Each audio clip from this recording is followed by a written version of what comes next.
O OpenSwing ele vem por padrão com diversas demonstrações, tá? Se você abrir aí o OpenSwing, o pacote que você baixa da internet dentro da pasta srcdemo, você vai ver que existem 49 demonstrações. A demonstração de número 5 mostra como funciona uma aplicação em 3 camadas.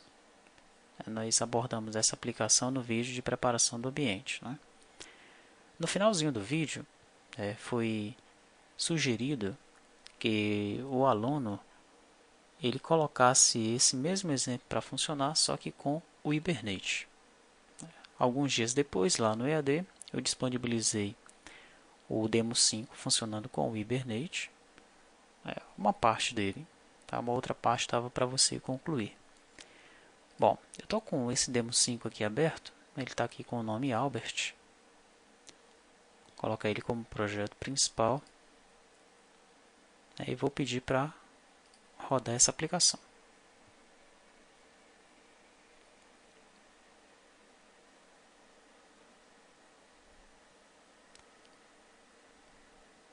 Aqui você deve lembrar do vídeo de preparação do ambiente, ele está assinando os arquivos que são necessários, que vão descer para o cliente. Esses arquivos eles precisam estar assinados. Nós mostramos no vídeo de demonstração de preparação do ambiente como gerar a chave para assinar esses arquivos, ok? Nós estamos usando aqui a mesma chave. Aqui está, Demo 5, vou pedir para abrir.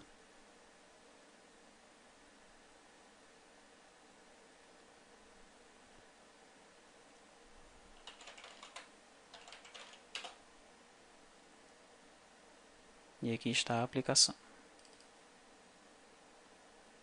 Ok, esses dados aqui, ele está trazendo automaticamente aqui de testes essas tabelinhas. Demo 2 lookup e essa tabela de usuário aqui, tá? Por que eu usei Demo 2? Né? Porque eu utilizei as duas tabelas do Demo 2 lá na aplicação do Demo 5, tá? Por isso que eu chamei aqui de Demo 2 o nome das tabelas. Se você observar aqui, os dados que estão aparecendo aqui são exatamente esses dados. E se nós excluirmos aqui, por exemplo, o 32, quando eu pedir para refrescar isso aqui, ele some daqui também.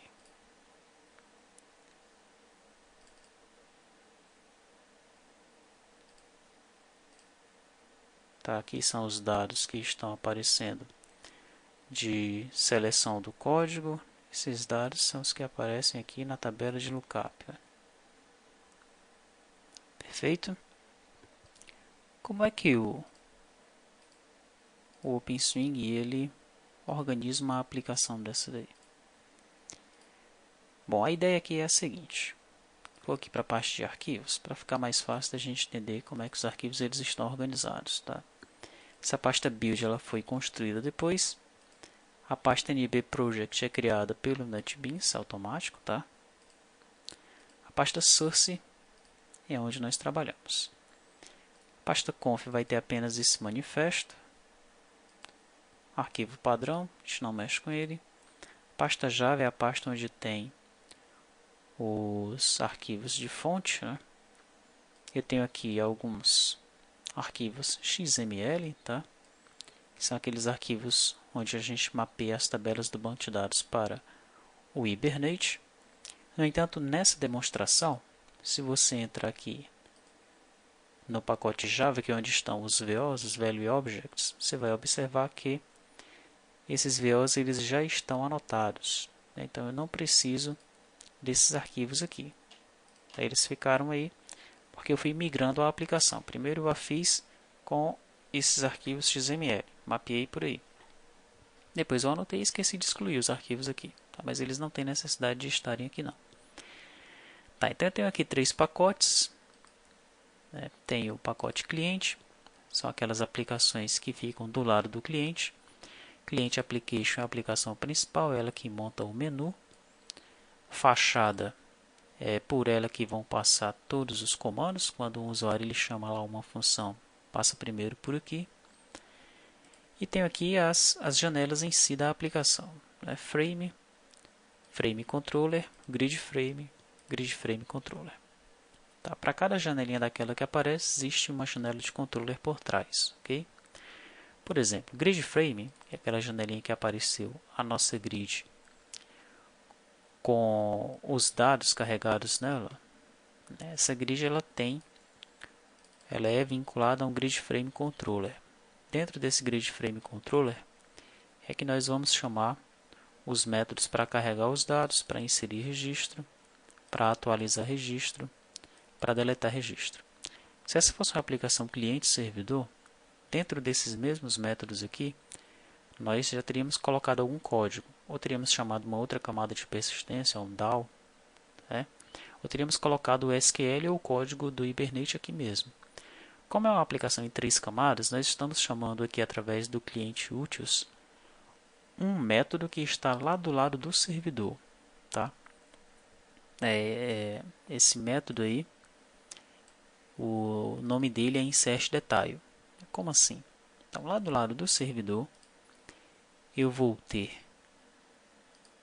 uma classe que vai ter o conjunto das minhas actions. Tá? Essa classe de conjunto de actions, ela vai realmente desenvolver esse conjunto de actions para mim, vai colocar tudo isso aí numa lista. Perceba que eu estou colocando aqui demo login action é esse cara aqui. Dentro daquele grid frame controller eu estou chamando era nesse que eu estava? Não, detail frame controller esse aqui. Eu estou chamando o insert detail. Então insert detail é esse aqui, olha. Detail insert action. A action dela, a classe de action dela é essa daqui. Dentro dessa classe eu vou ter essa descrição. Olha, quando eu pergunto o nome da requisição, o nome da requisição é insert detail, ok? Então, quando o usuário ele seleciona lá a opção de inserir na janelinha de detalhe, Detail Frame Control, quero inserir um registro, ele vai lá no servidor, verifica aqui qual é a action, ele vai saber que a action de inserção é essa daqui, insert detail, tá? E ele vai executar este comando, o comando de inserção. Aqui nós já estamos usando o Hibernate, ele abre uma sessão, inicia uma transação, chama o save passando o VO que ele recebeu aqui nesse parâmetro de entrada. Nesse parâmetro de entrada a gente faz um caching aqui para o teste VO, que é o VO que eu estou utilizando aqui neste momento. E aqui eu dou flush para armazenar realmente no banco, dou um commit na transação. Retorno esse VO que acabou de ser armazenado lá para o lado do cliente. Ok? Então essa é a lógica de funcionamento aqui entre cliente e servidor. Os pacotes aqui, por padrão, eles são feitos da seguinte forma. Cliente é o que fica do lado do cliente. Java são os VOs, tanto do lado do cliente quanto do lado do servidor. Eles são colocados. E server, ou servidor, são aquelas classes que vão ficar apenas do lado do servidor mesmo. Tá? Perfeito. Então aqui nós já vimos a aplicação, a fachada, as telinhas que vão ter do lado do cliente, juntamente com o seu controller. Cada tela tem um controller. Tá? Java são os VOs. E server. Tá, para a gente analisar o server aí, seria interessante que nós abríssemos o WebXML. Né? O WebXML, que é esse carinha aqui, dentro de WebInf aqui, WebXML. Ele chama algumas dessas classes aqui que estão do lado do servidor. Primeiro ele define o controller, que é o controller padrão do OpenSwing, é o que nós vamos utilizar. Depois ele chama aqui quais são as action classes.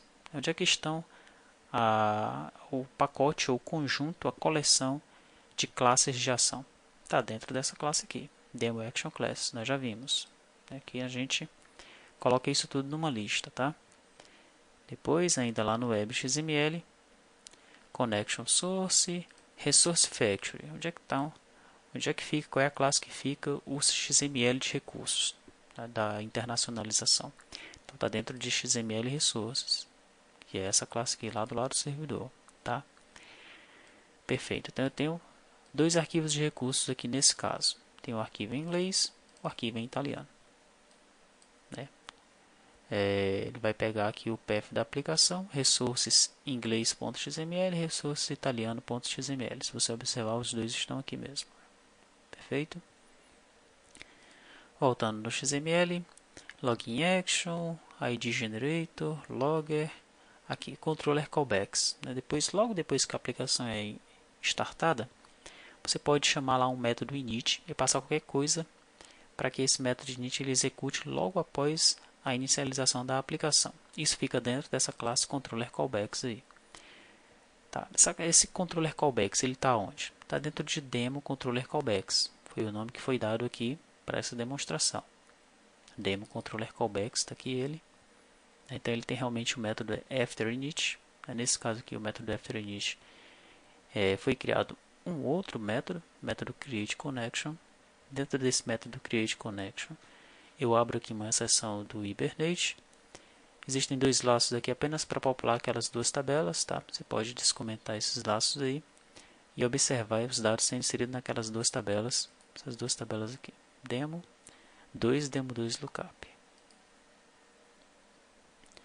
Perfeito, voltando no WebXML. Qual é o tipo de, como é que os objetos serão recebidos? No caso aqui ele está usando o Hessian, para que você não tenha problema entre versões de máquinas virtuais, tá? Então os objetos eles serão serializados utilizando o Hessian aí. Vamos usar o JNLP para o cliente baixar a aplicação para a máquina dele. O arquivo de JNLP definido foi o demo5.jnlp. Esse demo5.jnlp ele fica dentro aqui da pasta web. Olha onde é que ele está. Esse demo5.jnlp ele diz o seguinte: ele informa que a classe principal dentro do pacote que vai descer para o lado do cliente é a classe Client Application. Realmente, ó. A classe Client Application é a nossa classe de menu. Tá vendo que ela tem aqui essa setinha verde? Significa que ela tem um método principal para ser executado. Tá? Título da aplicação, autor, descrição, questão de segurança, né? É algo que está descendo para a máquina do cliente. E quais são os recursos que vão descer junto com essa aplicação.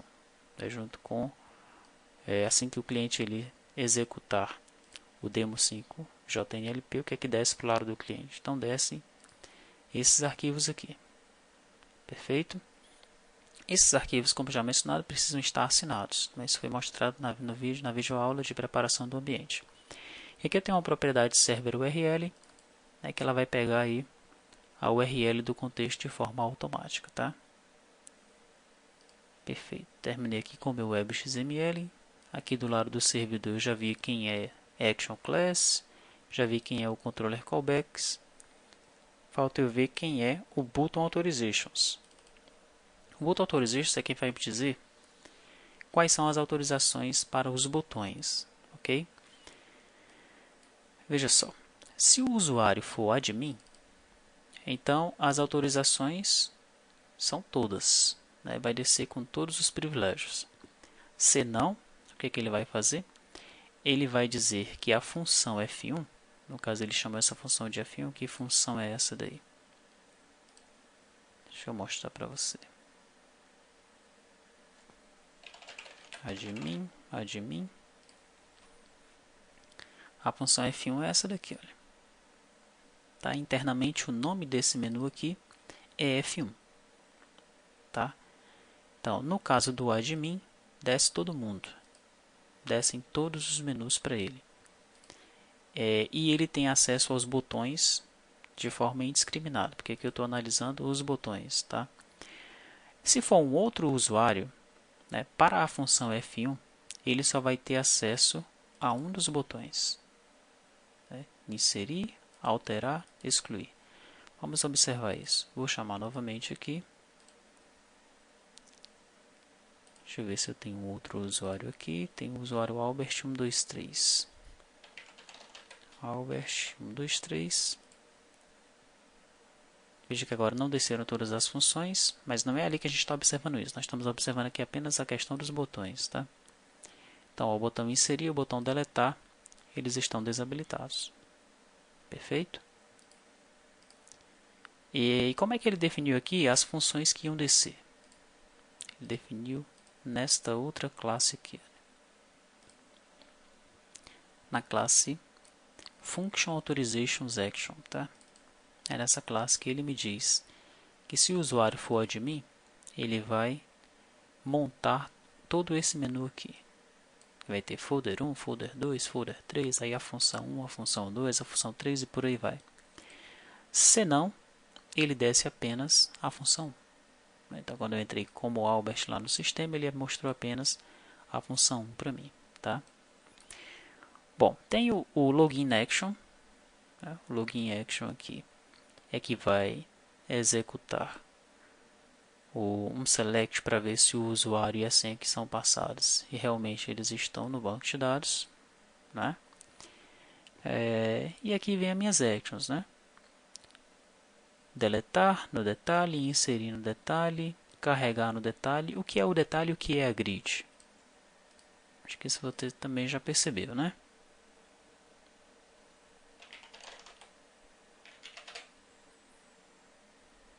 Aqui. Quando eu digo